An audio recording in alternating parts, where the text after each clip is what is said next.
Hello, everyone, and welcome back to a brand new wicked Q&A Wednesday with yours truly, exclusively on my YouTube channel, All Things Taylor, with you guys, the kick-ass Taylor Army. First off, I just want to say thank you so much for being so patient. Somebody reported my channel right after I posted a little creative post blip thing about the new Fightful magazine that was out, and I don't know why somebody decided to hate on my channel and report me, so I kind of had to wait for all of that to be situated, but it is, and everything's going great. So I just wanted to say thank you. If you all could do me a huge favor and like this video and a couple underneath it, apparently that algorithm is going to help us grow the Taylor Army on YouTube, which I'm super excited about. So if you guys could go ahead and like that video and tell all your friends, it'll be awesome. We have so many really cool topics to talk about today, including pop culture, wrestling, dessert, books, and all kinds of other really fun topics. So I'm super stoked that we're branching out. Yay! I am actually on location for this really cool project. So much so that I'm actually I couldn't reveal what my makeup look and hair and everything was going to look like, so I had to take it all out and take off the wig and the makeup and stuff just to do this video. So since I had to do all that, I was just you know what? I'm gonna rep some Goonies while I'm at it. Goonies never say die. That is the motto of the Taylor Army, I'm telling you. We're so savage. Okay, so I cannot wait to share what this project is with you guys, but unfortunately I can't right now. So instead, we are going to jump right into some wicked Q&A Wednesday questions. It's been 3 weeks. I've missed you all, so super excited to get back. First question is from my YouTube channel. You guys are really holding this down, so super exciting. They asked me if I would do an Oreo taste test with Allie from AEW. The answer is I love that. I totally would do that, especially because I'm not a huge chocolate fan, so I like a lot of different flavored Oreos. So yeah, I would totally be down for that. My favorite one is the pumpkin spice Oreos, which only came out for a couple years around fall. Broke my heart when I couldn't find them anymore. I was like, no. So yeah, I'm totally down. She's pretty much a sister from another mister. We always get that we look similar all the time.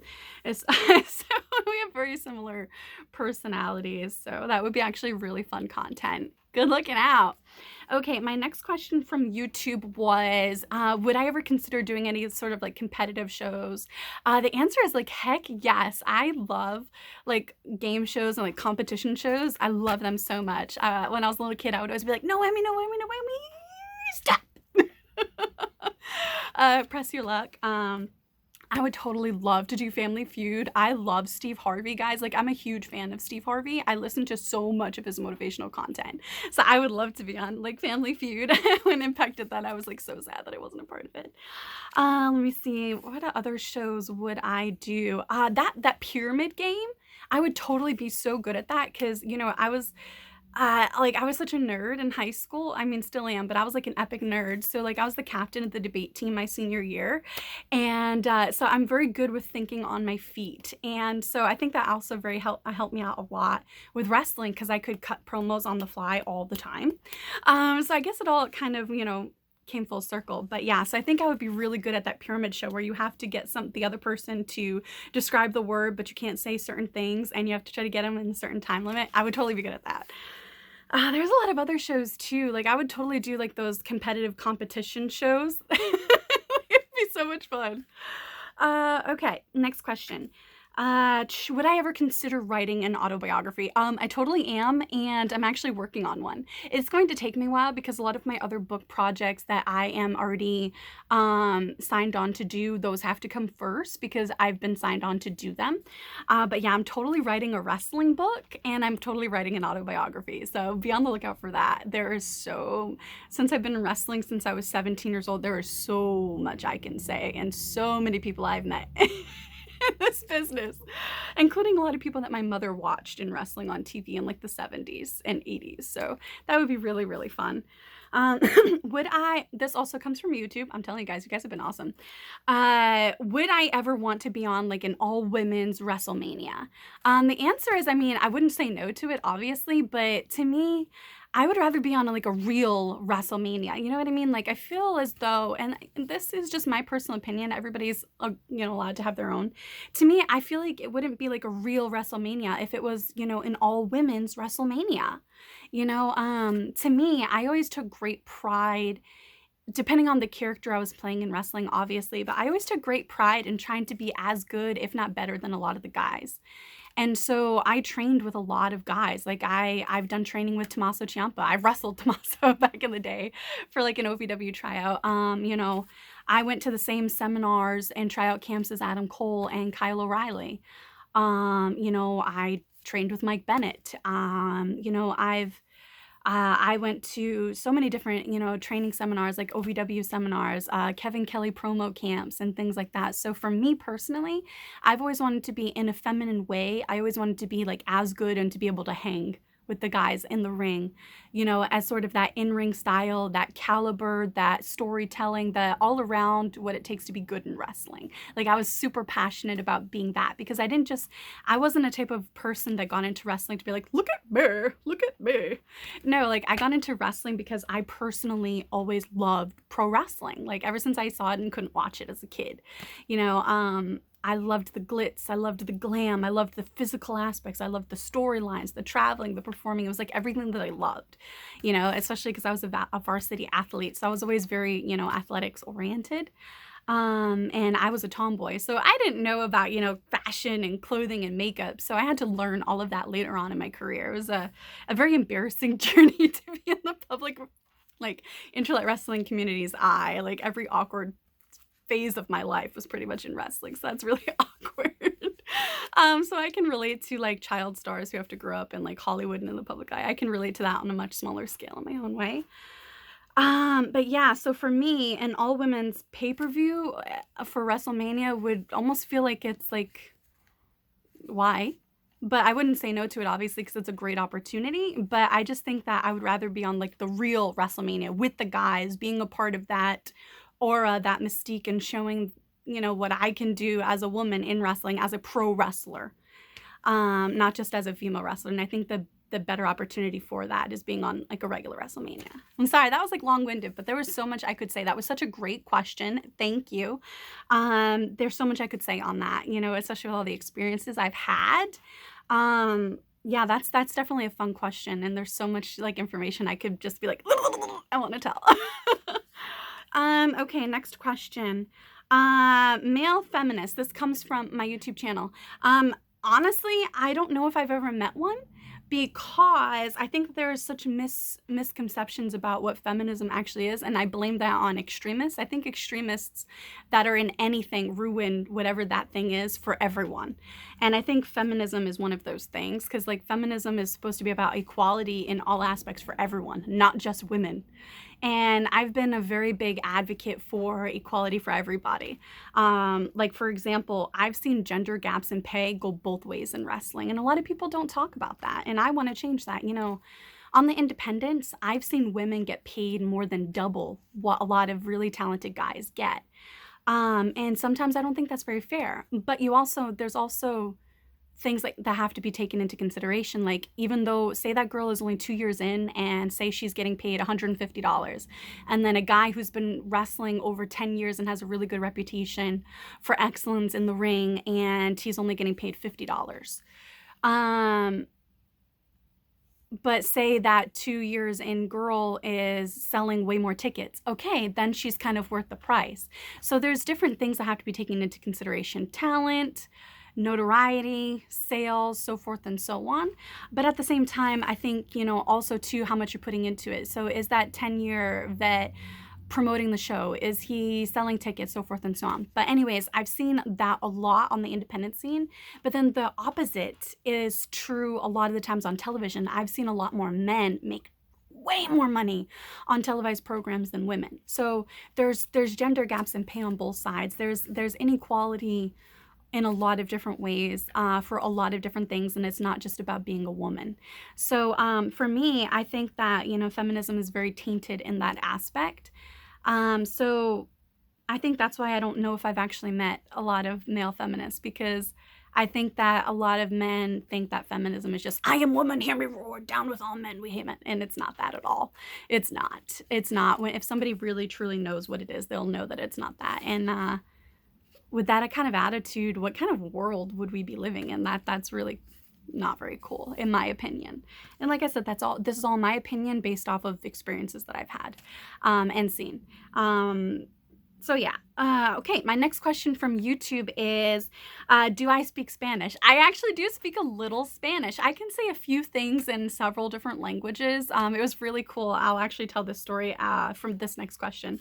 But if you've seen any of the NPWL versus Lucha Patron, which ended up becoming Lucha Patrons, just strictly, and they aired on like the CW, on My Network TV, and they were on YouTube, and I think several other channels. They put a lot of marketing into that.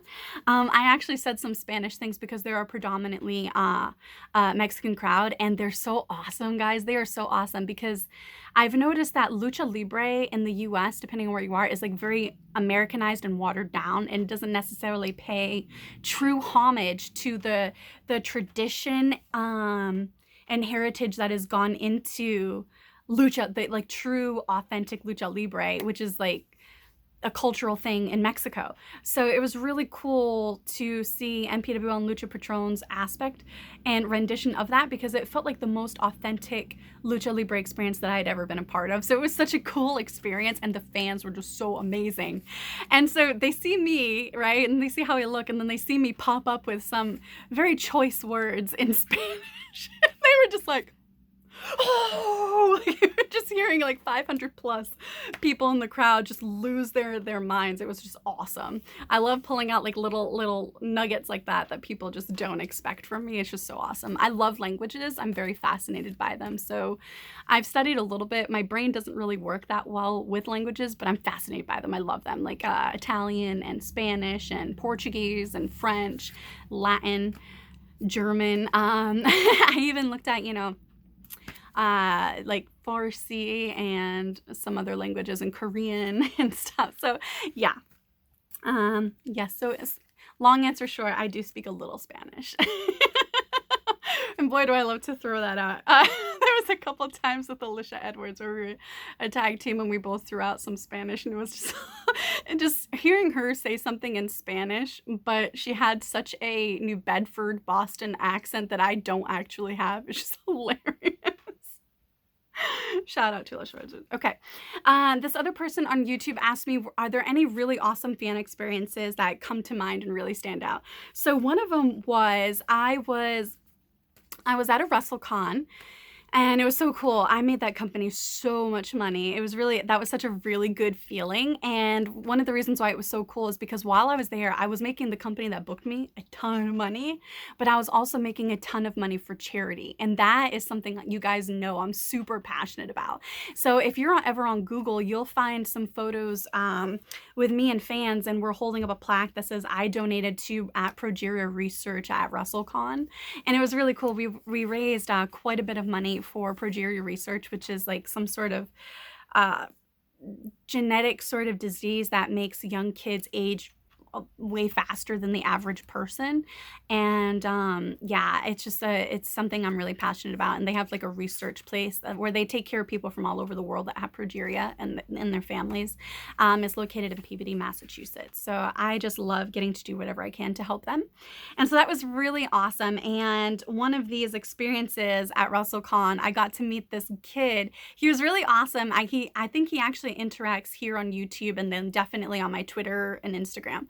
But I think he was from Korea, or he was of Korean descent. And I don't know how we got on the topic, but I was like, yeah, I'm a black belt in Taekwondo. So I legit knew a couple things in Korean. And he was like so surprised by that. And then I counted to 10 in Korean for him. And, I only fudged up a few things here and there. And it was so cool. And he actually still remembers that experience to this day. So that WrestleCon was pretty awesome. That was I think I've been to 3 WrestleCons. I think that one was in Dallas. I did Dallas, Orlando, and I think one other one. Other fan experiences. There was a fan. He's super awesome. He turned a really sad situation that dealt around suicide, and he chose to turn that unfortunate experience that really got him so low. He found this way to be reinvigorated about his life and about his circumstances through wrestling. And he like re-fell in love with wrestling again. And I guess I was one of those people that really helped that transition. And I didn't even know it. That's what's so amazing about wrestling, is you don't really know the lives that you're touching until like years later and you find out. And it just makes you so humbled and grateful that, you get to just be a part of like a positive change for people, and you don't even know what's happening at the time, just by being yourself and being free with your own authenticity, which is something I always preach. And anyway, he ended up getting like a tattoo of me on his forearm to cover up certain things. And there was an article about it, I think in like an Ohio newspaper. I think he was from Ohio. And he talked about, now he's a better father for his two daughters. And as you guys know, growing up with, my mom as a single mom for a long time, that's something I'm very passionate about. I love kids, and I love seeing, kids succeed and prosper in spite of certain circumstances that may not seem very fair. And so getting a couple years later, getting to meet his daughters, and one of them was wearing my shirt, and he was wearing my shirt, and then the older daughter was wearing a Su Yung shirt, and I was wrestling Su Yung that night. It was just such a great experience to see how much his life had changed for the better. And everything wasn't fixed, but he was better able to handle it and push forward in spite of circumstances, and learn to overcome those. Instead of letting his circumstances define him, he defined the circumstances, and that's what he learned. And that kind of helped me learn that life lesson as well, and I felt just so honored to be a part of that, and then to also get to meet his daughters, who he is now still there for. And I just think that that's just so amazing. That is definitely a fan experience that I will never forget. I think he has all of my t-shirts on ProWrestlingTees.com, and there's like 7 of them.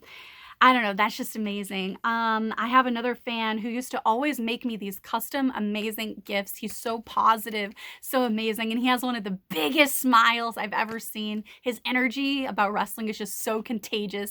He made me this cup. He made myself and Santana Garrett very similar cups, and I don't know about her, but I know I still have mine, and it's just so awesome. I actually see it every day when I leave my tiny house on wheels. I've had so much artwork from fans. I had this little girl who was just so excited to meet me at a Ring of Honor show, and she was just she was so amazing. I have a photo where she's like hugging me for a photo that her parents took. It was just so awesome. There's just so many fan experiences that come to mind. This question could be its own video, because if anybody who's met me at shows or at conventions, you guys know I'm a very social person. So I'll take 5 minutes talking to each fan, and my line will be like way out of there. But I make it worth it. And everything that I do, I try to bring my fans into like the charity aspects that I do. Like every time you buy like a $20 combo from me, I'm donating a portion of that to different charities at different times. And then, when you guys were bringing me crayons, I'll never forget at Shimmer, Lexi Fife is like, why is everybody bringing you crayons? And it was at intermission. It was my first time at Shimmer. And I was like, I actually donate them to charity, and they turn them into brand new crayons for kids in hospitals and kids in underprivileged communities. And they were like, oh, wow, I didn't even know that was a thing. And I was like, heck yeah. And then I had fans like yourselves bringing me old sweatshirts and stuff that I was able to turn into pet beds for no-kill shelters across the country. So whenever I would be at, different shows in different places, I would look up ahead of time. I'd be like on Google or whatever and look up random no-kill shelters and give them pet beds that I had made from all of your sweatshirts and stuff. So I just did so much stuff like that. And you guys get to all be a part of that and through the wrestling. So I don't know, fan interaction's super important to me. Okay, this one's from YouTube. Do I have a favorite Lord of the Rings book or movie? So as you guys know, I grew up in a huge Lord of the Rings house. My mother has read all of those books so many times, backwards and forwards. She's also read the Silmarillion. I have not finished the Silmarillion. It's just so much, I feel like I need my own dictionary to get through that book, especially with how many times I've been hit in the head. I don't know which one is my favorite, just because I look at it as a whole and not just in pieces. But I will say, even though I love the Two Towers movie, I definitely know that it's not accurate. They did a lot of changing to that film to make it more like screen-worthy, I guess. But yeah, I love it. I love knowing that he and I think C.S. Lewis, whoever wrote The Lion, the Witch, and the Wardrobe, they were in like the same writing group together, and the writing group would help each other out with like different things in their books that they wanted help with or were stuck on and stuff. So it was kind of cool to know that J.R.R. Tolkien actually helped write the book The Lion, the Witch, and the Wardrobe, and vice versa. It's kind of really cool. But I love them all. I went to the movie theaters every time they came out, I think from the time I was in 6th grade to halfway through high school. And I loved it. I still want to do one of those like nights, like themed nights where you watch all of them back to back. That would be so cool. I did enjoy The Hobbit as well, all of those films. I'm definitely like way bigger fan of Lord of the Rings. Super, super, super. Okay, and the last question actually comes from my Twitter. They asked me, what are some television shows that I'm interested in? This came off of a question, you know, for recommendations and stuff that I had put out to the Taylor Army universe. So I like The Good Doctor. I like that show. It has like 3 or 4 seasons now. I like it because when I was the camp counselor for the Y, I worked with a lot of different age groups because I was there for several summers.